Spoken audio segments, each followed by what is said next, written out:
Une voix hante l'exil éternel, une légende qui meurt dans l'oubli.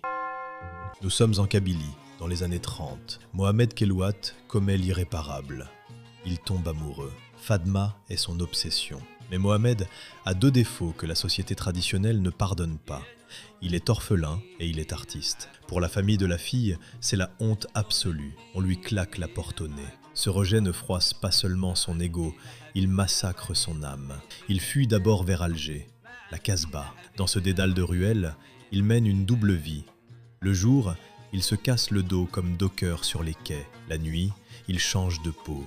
Il intègre l'orchestre du grand maître El Anka. C'est là qu'il affûte sa voix et transforme sa mélancolie en art. Mais Alger est encore trop proche des souvenirs. La douleur persiste, alors il prend une décision radicale. Il traverse la Méditerranée avec la ferme intention de ne plus jamais regarder en arrière. Paris devient son refuge et sa prison.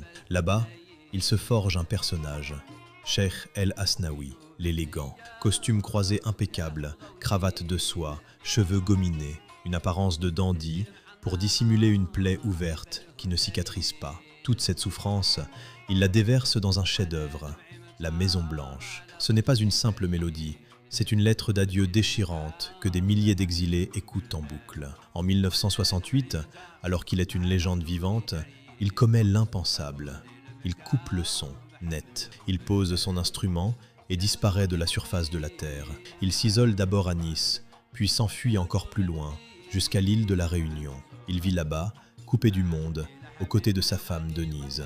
Il s'éteint en 2002, dans l'anonymat le plus total, sans jamais avoir revu son village natal, ni la Casbah de ses débuts. Il a tenu sa promesse jusqu'au bout.